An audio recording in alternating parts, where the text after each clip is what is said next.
दोस्तों नमस्कार, मैं आपका अपना मित्र डॉक्टर अजय मोहित। दोस्तों आज मैं आपको एक बहुत सुंदर किस्सा सुनाऊँगा। ये किस्सा आपके जीवन में कामयाब होगा अगर आप इसे सुनेंगे तो। इससे आपको बहुत लाभ मिलेगा कि संसार में क्या होता है, हम क्या लेके आए और क्या दे के गए। सुभद्र राय सहारा समूह के मालिक ये आप सभी जानते हैं। सुभद्र राय ने अपना बिज़नेस किया नमकीन से शुरू। नमकीन बेचता था स्कूटर पर।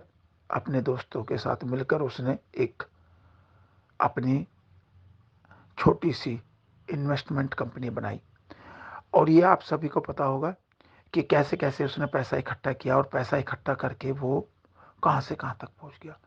परंतु दोस्तों कभी भी हम कभी किसी गरीब आदमी का पैसा मारते हैं, गरीब आदमी की बददुआएं लेते हैं, उसका हर्ष कहाँ होता है ये मैं बताऊंगा, सुने।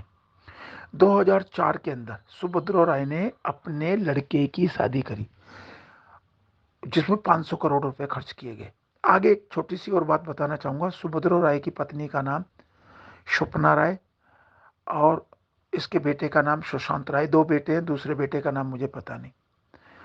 और 2010 में मुझे सुभद्रा राय की पत्नी सुभद्रा राय के साथ सुभद्रा राय की पत्नी जो स्वप्ना राय था उनसे मिलने का मौका भी मिला, क्योंकि रामदेव जी जो थे वो जब भी जाते थे इन्हीं के प्रोग्रामों को अटेंड करते थे। ऑर्गेनाइज जो करती थी सारे प्रोग्राम इनकी पत्नी स्वप्ना राय ही प्रोग्राम अरेंज करती थी।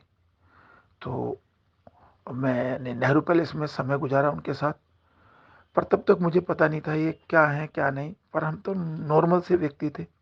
तो दोस्तों आगे फिर मैं अपनी बात शुरू करता हूँ। 2004 में इसने अपने बेटे की शादी की। बेटे की शादी में 500 करोड़ रुपए खर्च किए, जो इतिहास की सबसे महंगी शादी थी। इसमें अमिताभ बच्चन, सचिन तेंदुलकर, अरुण जेटली, सोनिया गांधी, अनिल अंबानी, माधुरी दीक्षित, न जाने कौन कौन आया, सब आए। दोस्तों आज ये मर चुका है, अपनी लंबी बीमारी में मर गया। इसने अपना ग्रुप बनाया सहारा ग्रुप इन्वेस्टमेंट, जिससे इसने खूब दौलत भी इकट्ठी करी और शोहरत भी। पर बीच में क्या कह दिया कि मेरे पास कोई पैसा नहीं है, दिवालिया घोषित कर दिया। तो लोग बागों की हाय पड़ी। हाय का नतीजा क्या हुआ, बॉडी 2 दिनों तक मोर्चरी में पड़ी रही, कोई नहीं आया। और 3 साल तक अपने बेटों से मिलने के लिए तड़पता रहा। बेटे इसके पास तक नहीं आए, पत्नी पास तक नहीं आई। सारा धन कहाँ चला गया औरों के पास। उसे क्या मिला, कुछ नहीं। 2 दिन तक इसकी बॉडी ऐसी पड़ी रही। फिर पोता आया, पोते ने मुखाग्नि दी। और मजे की बात और बताऊंगा, इंडियन क्रिकेटर को 20 साल तक स्पॉन्सर्स किया उसने। और आपको पता है ना, नवंबर में क्रिकेट मैच चल रहे हैं, किसी भी क्रिकेटर ने या शाहरुख खान ने, अमिताभ बच्चन ने कोई ट्वीट नहीं किया, कोई दुख जाहिर नहीं किया। दोस्तों गरीब लोगों के पेट पर लात मारकर जो शोहरत कमाई जाती है ना, वो कभी भी फल नहीं मिलता। छोटा सा किस्सा और सुनाऊंगा, अभी इससे हटकर और बताऊंगा मैं आपको कि हमारा देश आजाद हुआ ये आपको पता है। नेहरू, गांधी, जितने भी कांग्रेसी थे, किसी को आपको पता होगा, किसी को भी कोई भी फांसी नहीं चढ़ा। परंतु कांग्रेस का हर्ष क्या हुआ है, कांग्रेस ने कार्टून दे दिया राहुल गांधी और उसकी खुद की जो बहन है। ये दोनों बिल्कुल कार्टून है, इन्हें सुनेंगे तो हंसते हंसते पेट में दर्द हो जाएगा। और खुद कांग्रेस डूब चुकी है। क्यों? क्योंकि गरीब लोगों को इन्होंने मारा, गरीब लोगों को डुबाया। इसी के चलते अब आइए, हमारे देश में मोदी जी आए। मोदी जी जब आए तो उन्होंने सबसे पहले देश के घोटाले उजागर किए। जब इन्होंने देखा कि ये सारा ग्रुप अब खुद को दिवालिया घोषित कर रहा है, तो ठीक है, सीबीआई जांच चलाई। सीबीआई जांच चलाने के बाद पता चला ये दोषी है, इसको तुरंत तिहाड़ जेल में भेज दिया, सुभद्रा राय को। परंतु सुभद्रा राय की जब मां मरी तब पैरोल से आया वो, और जब से पैरोल पैरोल चलता रहा। परंतु अब जो मौत हुई है उसकी मौत आपने देखी होगी, कैसी मौत हुई है, कैसी दर्दनाक मौत हुई है। तो दोस्तों आज मैंने आपको कुछ किस्से सुनाए हैं, उन किस्सों से समझे, सीखें कि परमात्मा घूम फिर कर सबको उसी जगह ला के खड़ा कर देता है जहां से आप चलते हैं। आपको पता होना चाहिए, गोपाल अष्टमी का दिन था।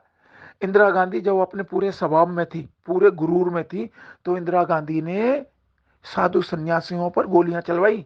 साधु सन्यासी केवल गोरक्षा के कानून के लिए आए थे, जो गौमाता चलता फिरता मंदिर है गौमाता, कि इनको कटने से बचाए हमारे देश के प्रधानमंत्री। और संसद पे आए, उन्होंने संसद पे आके धरना प्रदर्शन किया और उसने उन पर गोलियां चलवाई, परंतु नतीजा क्या हुआ? संसद की सड़क लाल हो गई।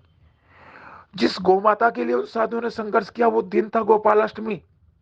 और आज मैं बताऊंगा आपको दोस्तों, अब अंत कैसे होता है सुने।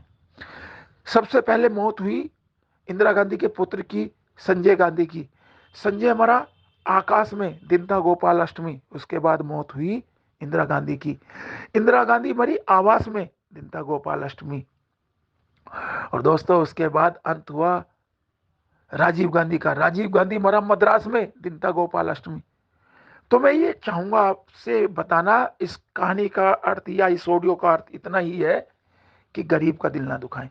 आज आप सोच लेंगे कि ये मैंने इसका ले लिया, ये मैंने इसका खा लिया, परंतु आप जिसके लिए छोड़ के जा रहे हैं वो भी सुखी नहीं रह पाएगा, वो भी सुखी नहीं रह पाएगा। रामायण और गीता का पाठ करें।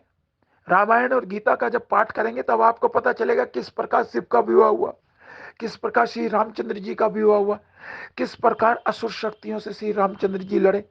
बस इसी के साथ मैं अपनी वाणी को विराम दूंगा और आप लोगों से गुजारिश करूंगा, इस ऑडियो को अधिक से अधिक लोगों तक पहुंचाएं और इसके जो अंदर के तथ्य हैं उन्हें सुनने का, समझने का प्रयास करें। धन्यवाद दोस्तों। जय हिंद, जय भारत के साथ अपनी वाणी को विराम देता हूं। धन्यवाद।